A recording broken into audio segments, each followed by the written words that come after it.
You're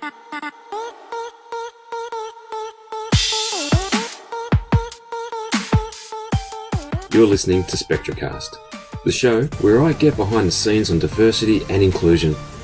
I'll be talking to a number of people who have taken steps towards greater inclusion of others, and also with those who have benefited from being included in the workplace. Whilst my bias might be towards recruiting and retaining neurodiverse people, I'll also explore practical approaches to being more inclusive overall. Hi, I'm your host Chris Turner, and I've made it my mission to help employers to embrace and reap the rewards of being more inclusive of neurodiversity. In doing so, I hope to do my little part in ensuring more neurodiverse people get the same opportunities and choices as everyone else when it comes to work and employment.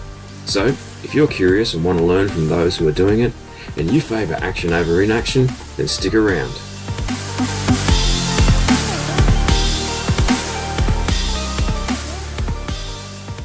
Welcome back, guys, to the SpectraCast podcast. This week I'm sitting down with Sean Langton. Now, Sean is the Chief Technology Officer at Bankwest, a large financial institution in Australia with a significant presence in Western Australia. Now, Sean talks about their organisational journey into the unknown in order to access a talent pool that they just weren't leveraging, and how they realised the benefits of embracing community and understanding the amount of support that was really out there to back them in their journey, and the fantastic outcomes that they've been able to generate as a result.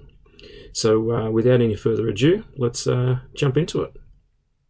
Hey, thanks, Sean, for joining me this morning and sharing the story of Bankwest's journey of autistic employment. So great to have you on. Thank you. You're welcome. So I was really interested, though, to understand what was it that kicked off this journey for you and Bankwest. What was the motivator?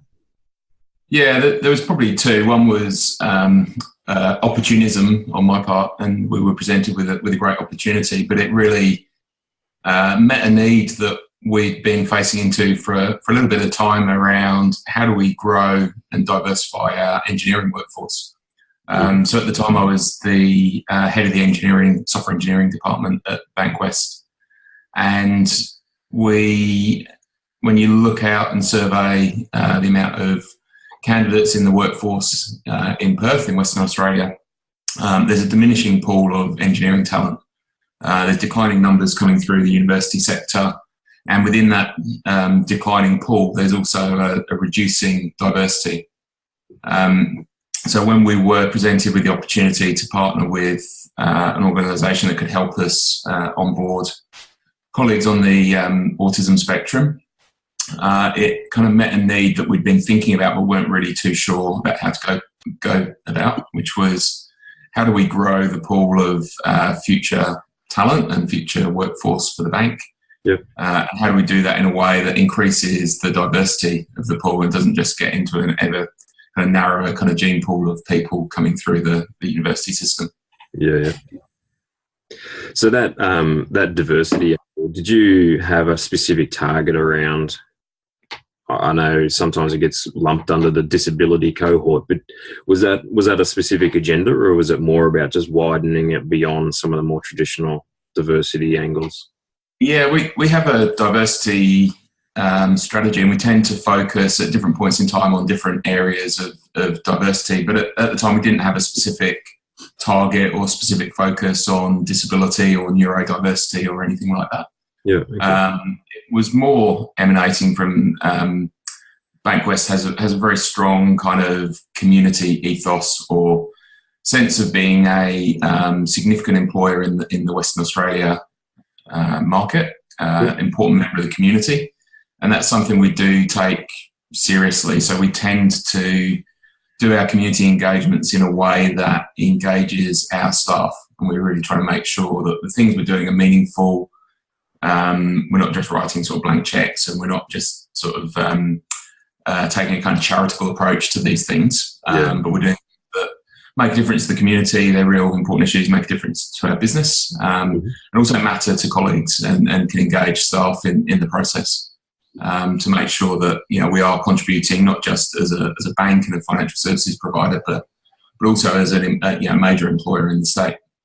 Okay, which is a really nice approach, and I think it helps lend itself to being a more sustainable in the long term, doesn't it? So, absolutely. And what getting started on that, I think you said you had an opportunity to partner with another organisation that was going to help with that. But internally, what were the sort of anxieties or concerns or issues that might have been raised around this? Because I would have thought it was quite different. Yeah, so to put it really simply, it's the fear of the unknown. When you start to broach the subject, I mean, two things I noticed. One was an enormous amount of goodwill amongst colleagues and leaders, incredible amount of support in terms of making it happen, and people rolling their sleeves up, putting effort in. Pretty much within a week of me kind of announcing that I was talking to this organisation, there's a voluntary working group up and running, supporting the organisation in making it happen, which was incredible. The hurdles were really just the unknown. People kind of want to do the right thing and want to make a difference in the community, and a lot of people are touched in some way by people on the spectrum, and either know people or have people in their family or their social groups. Yeah. And but also a lot of people just don't know. They either haven't encountered someone on the autism spectrum, or perhaps have but just don't realise it. And so I think for a lot of us, myself included, it was a journey into the unknown, and just that kind of willingness to take a step, recognise there's a lot of support along the way, and that we would be okay. That this isn't as scary as it perhaps felt for people. But that was really the only internal barrier in terms of making it happen. The kind of logistical things, HR processes, the support within the organisation has been phenomenal. Which is awesome, isn't it? And it was interesting that you're saying there that the number of people who are touched by it and how readily people come out of the woodwork, and that's certainly been my experience as well. You don't need to nose around much before you find people who are really interested and prepared to help, which it obviously sounds like a good catalyst for you. Yeah, and I think just putting the topic out there and the subject out there, that it gets people talking. And yeah, it's amazing just by sort of floating a subject or an opportunity, how much is out there, just how many people have some knowledge or awareness or desire to help. It certainly caught me by surprise, really, really pleasantly surprised by how engaged people were in this subject. Yeah. And how would you, I'm just thinking about that assistance that you, or the partnership that you had with an external party. How important did that prove to be in terms of actually building that confidence and knowledge internally? Yeah, it was huge. So the third party that helped us is an organisation called the Autism Academy for Software Quality Assurance, or ASQA, or AASQA for short. Right. A bit of a mouthful. But yeah, it's an organisation that runs out of Curtin University, who have a lot of expertise in autism. And their goal, they're essentially a not-for-profit voluntary organisation, and their goal is to open up pathways into the workforce for students coming through IT courses and technical subjects into employment in the technology sector.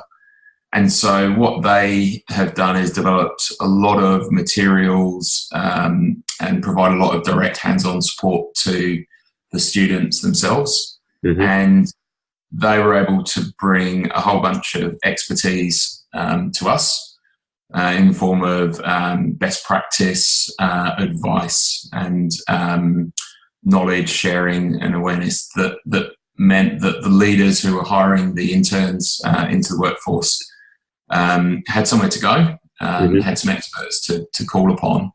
And it just took away that kind of barrier or that fear of the unknown, and what would I do if this happened, or where would I go, and people feeling like they're not experts in the subject area. They had somewhere to turn. So yeah, I can't overstate how important ASQA has been in our journey and in making that simple for us as an employer. Yeah. Ultimately access a fantastic talent pool, which is really the kind of outcome that it's led to for us. Brilliant.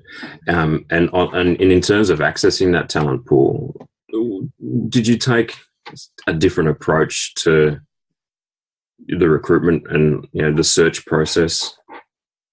Yeah, so another third party that helped us in the search and selection process. There's an arm of the Australian Computer Society that is the ACS Foundation, who have been running internships for us for some time, and they provide a lot of logistical support and support to students to help them with work placements while they're completing their studies. Okay. So we've had a long-standing relationship with the ACS Foundation. So they were able to help us with the selection process and preparing the students. We then customised our normal recruitment, selection and interview process, taking on board the advice of the experts from Curtin University. Mm-hmm. And really just removing the anxiety, some of the formality from the interview and selection process. We didn't lower the bar in any way. We still applied the same selection criteria that we always would. We simply changed the format. So for example, we didn't do a panel interview with 3 senior bank employees sitting on one side of a desk and the student coming in and facing quite an intimidating atmosphere.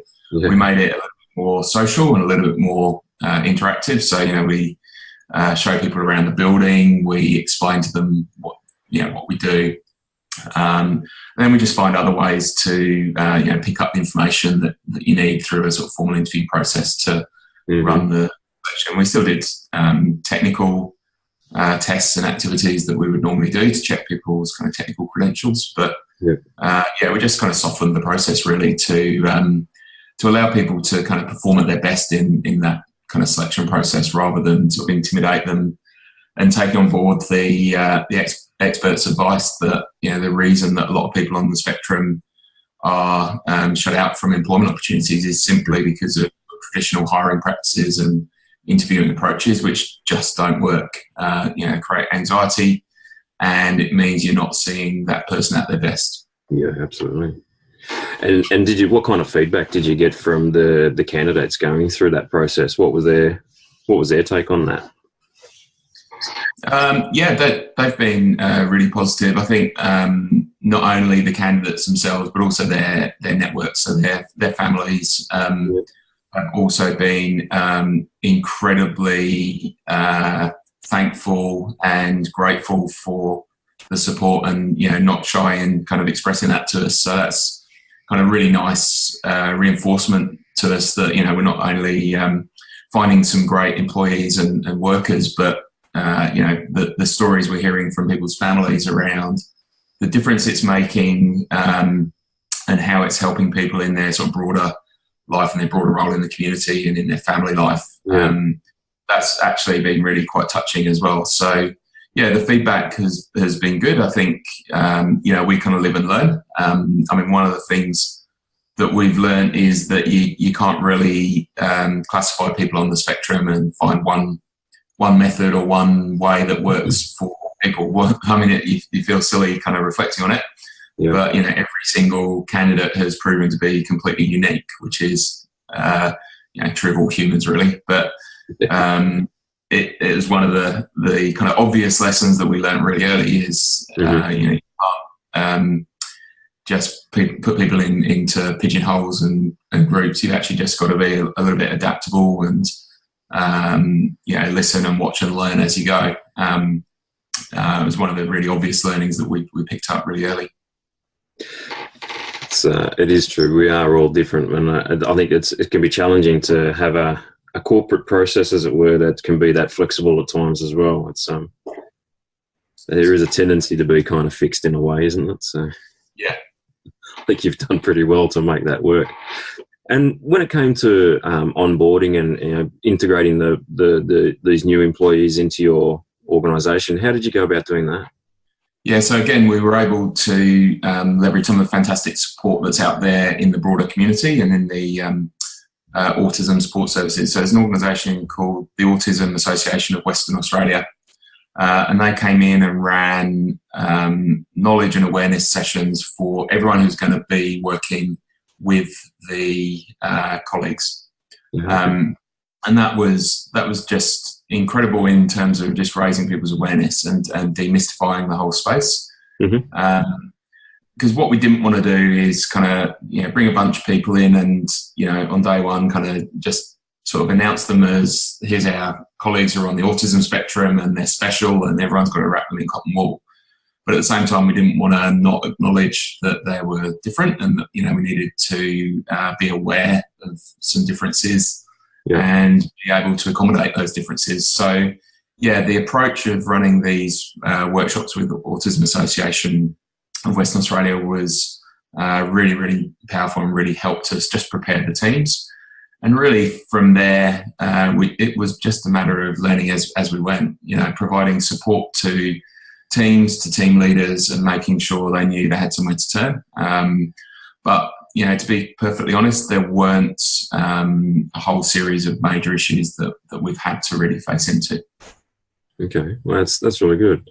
And do you feel that the team leaders particularly, I guess, have made any sort of significant changes in their management approach when it comes to supporting these new staff members? I think we've all learnt to listen and watch and be just a little bit more adaptable to what's going on for the individual colleagues. And I think some of those changes in leadership behaviour or growing leadership maturity that we've all experienced has been beneficial across everyone that we lead.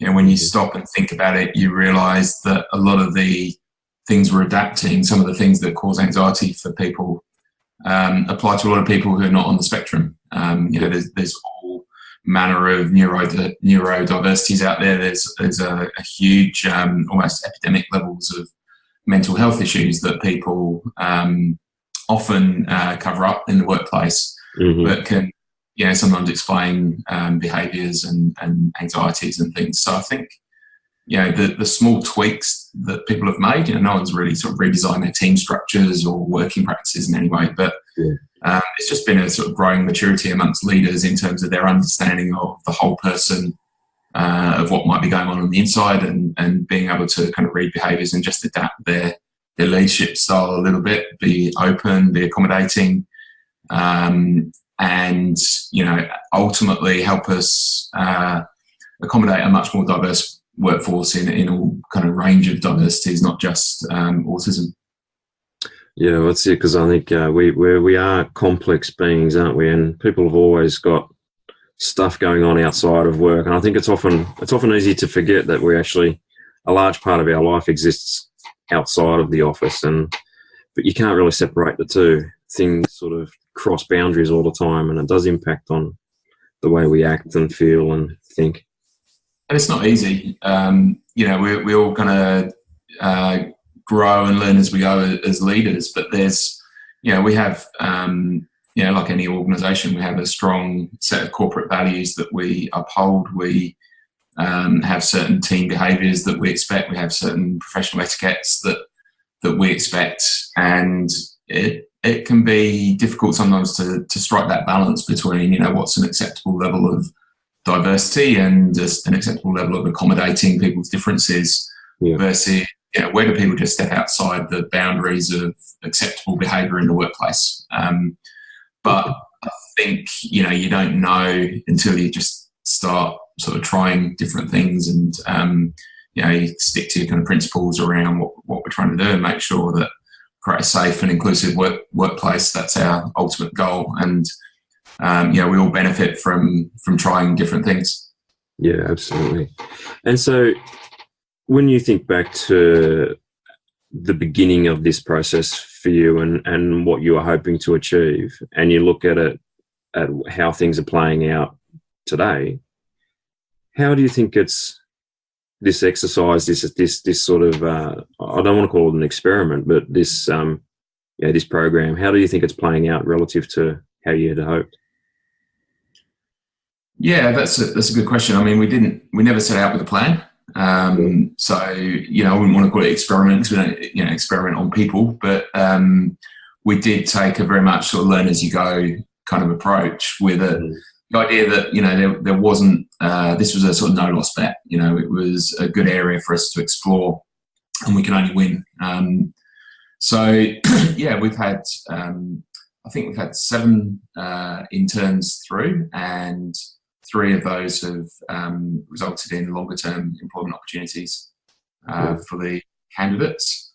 And, we continue to learn. I mean, what we haven't yet really thought through is post internships and post graduate onboarding programs. How do we provide the support throughout the whole career for people on the spectrum, and what does that look like to make sure people get support when they need it, whether they're the leader or whether they're the colleague, but those support services are in place and accessible sort of throughout someone's career. We haven't really had to encounter that yet, but that's something that we're starting to think about as more people come through from those kind of very early employment opportunities in terms of internships and graduate programs into sort of longer term careers with the bank.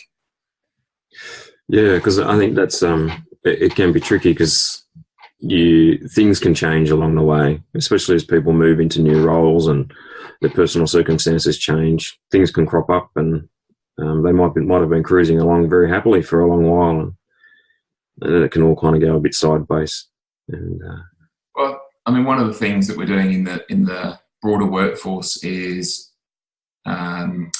breaking down some of the traditional role boundaries. So some of the traditional functional silos that have existed in most workplaces, and kind of corporate hierarchies and silos, is not really how work's performed these days. So at Bankwest, we've recently changed the operating model of the whole bank to adopt agile ways of working and different working practices, which really put a lot of demand on people to cross-skill, to work very, very collaboratively. So it's really important that anyone coming into the workforce comes in with a mindset of being able to extend their skill set, being able to branch out into different areas and work as part of a dynamic team environment, as opposed to kind of traditional working practices where you may have maybe employed as a software tester and all you did was software testing. These days our software testers get involved in fixing software defects, so they do coding, they can be involved in the business analysis, they can be running the teams in the form of scrum masters who lead the teams. So yeah, while we've kind of focused the software quality assurance side generally brings people in testing functions, which we see a lot of skill, as well as things like cyber security areas. We have them to have long-term and sustainable careers. We've got to be able to build the flexibility into their skill sets and their mindsets around not just finding a function or a role or a team that they're comfortable in, but they're willing to step out of the comfort zone with the right support to have really kind of full and fulfilling careers in the bank. So is that your sort of next horizon for this work? Yeah, I think so, and it's just a matter of time as people generally come in on 3 to 6 month internships. Right. We then run a 2-year graduate program, which is where people they're kind of entry level positions into the software engineering department. And so we're now sort of 3 years into the program, so we're just reaching that point where people are going to start going into the broader workforce, and we need to understand how we're going to support people through their kind of longer term development. Yeah, it's a good problem to have, I guess, that they're still there and they're still keen, and they're obviously contributing as well as anybody else is going to. So, and it's great that they've got an employer who's as mindful as you are to consider those sort of angles for them. So, because it could be tricky for some. And how have you found? So when it comes to, we've talked about the diversity angle of bringing people in and the like, but you also talked about limited access to specific talents and skill sets and the like, scarce reasons, especially out your neck of the woods. How have you actually found that playing out? So from that actual, that sort of the commercial angle around it. Yeah, so I mean, in terms of the level of skill that people are bringing is very, very high. So, we've found people going into areas like cybersecurity, which are incredibly hard to find skilled talent in the markets, particularly in Perth. And where that talent exists, it's usually in very high demand. Yeah. But yeah, we've certainly found that people are coming in, they're contributing from day one. The level of technical skills is as high, if not higher, than the other people who are not on the spectrum who are coming in. Yeah. And the level of focus, the level of attention to detail has been very high. And, some of the little interventions we've had to make have been sort of making people take regular breaks. Things that we don't normally have to tell millennials, take a break, take it easy. Just the natural kind of curiosity, the focus, the dedication to the task. We've just had to be a little bit more directive than we perhaps normally are around, people taking lunch breaks and coffee breaks and coming to the team meetings and stand-ups and things. But yeah, other than that, we've certainly found the base kind of technical skill level has been very, very high, and it's been in areas that are in very high demand for us.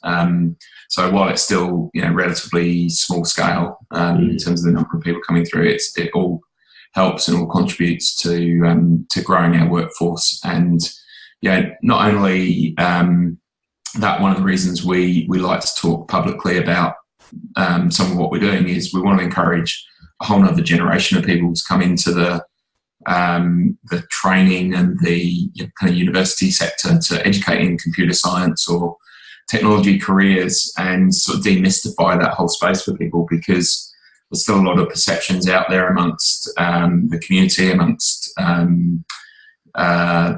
the school-age students who are choosing their career paths, and the parents who are advising them, and the careers advisors around technology careers, that people really, unless we talk about what it's like and where you can go with a technology career, people really think it's like something out of the dark ages, that there's people, with screwdrivers in the basement fixing machines. And I can tell you there's nothing like that. And when people are exposed to our workplace and hear the stories of the type of work people do, it does encourage more people to come into that sector, which can only be a good thing. We need, not just Bankwest, but the Western Australian economy, the Australian economy, and globally. We need a lot more people, and we need a lot more diversity in the technology sector. And so the more we're not only kind of experimenting with different avenues and pathways into the workforce, but also telling the story and helping people understand, what you can do in a technology career can only help that cause as well. Yeah, absolutely. I think what you're talking about there is exactly bang on, because I think there's kind of two parts to it. There's the motivation to kind of either to complete your studies in a particular area, because yes, it can be interesting at the other end, but I think for this particular cohort of people, it's also having that knowledge and confidence that there is light at the end of the tunnel as well. It's not just, finish uni and then there's very little hope of getting anything. That there are plenty of employers out there who both appreciate what you can bring to the table, and again, I really love the knowledge and skills that you're building. So you kind of, you're putting yourself in a really great place by getting through uni. So I'd say offering them that incentive and motivation is really critical, I think, to building that talent pipeline that you've mentioned. So absolutely. And so what's the future look like for Bankwest in terms of its neurodiversity plans? Yeah, so we're continuing to take on. We grow our graduate program each year, goes from strength to strength.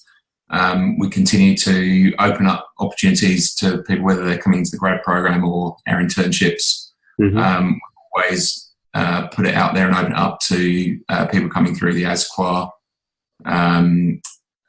organisation who've had their support services, so that they know there's somewhere to go. And yeah, as our kind of workforce grows and as our organisation becomes much more of a digital-centric organisation, that will just continue to grow in terms of volume and the number of candidates we're bringing in each year. We'll also expect to see that people will go to roles beyond the technology department. So at the moment, all or most of our software engineering is done within teams that report to the technology and transformation division of the bank. But increasingly, we're seeing technology skills, coding skills, testing skills, attention to detail be in demand in roles across the bank. We've got an emerging area in data science in our customer services and insights division. We have cybersecurity is growing all the time.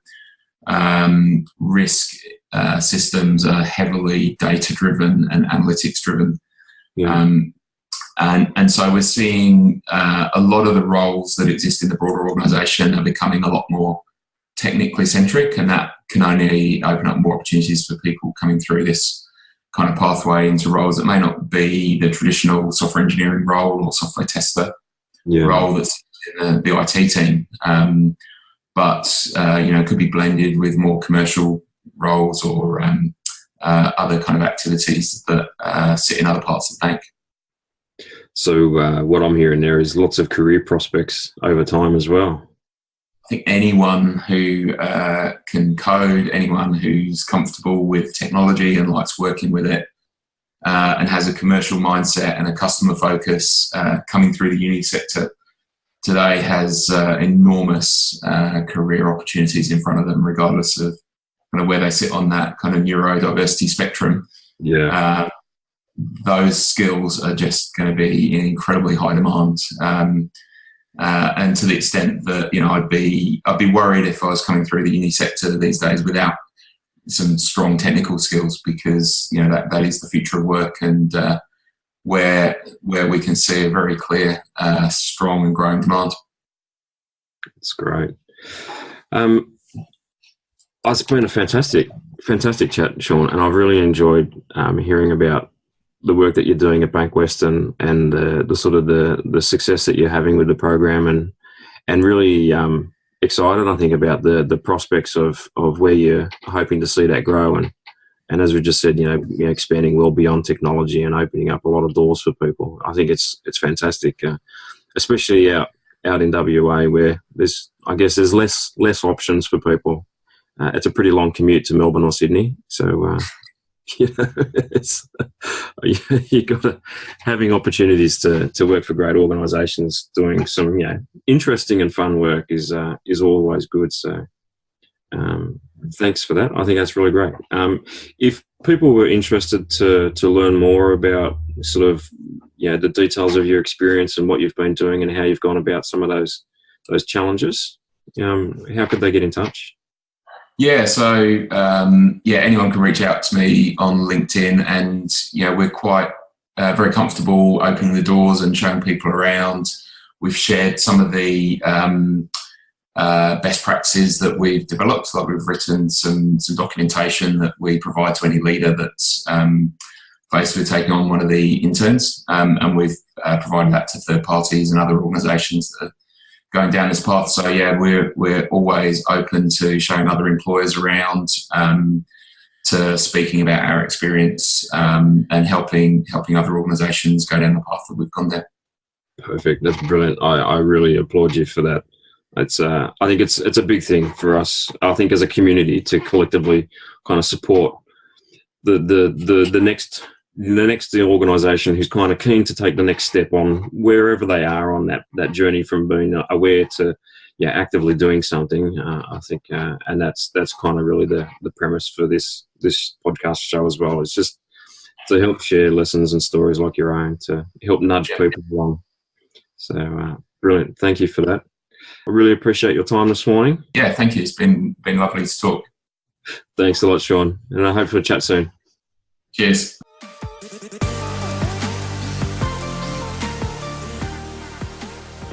Thanks for listening to the show. I really hope that you got something out of it and that you feel like you learned something new. If you did find the show helpful, please leave a rating and/or a comment, as it will really help to spread these lessons and insights wider and hopefully inspire more people to take the next step toward creating more inclusive workplaces. Also, if there is a topic or guest that you'd like me to explore or have on the show, drop me an email or reach out on LinkedIn. Your input is what will help keep the show relevant and helpful going forward. So, until next time, let's work together and level the playing field for neurodiverse job seekers.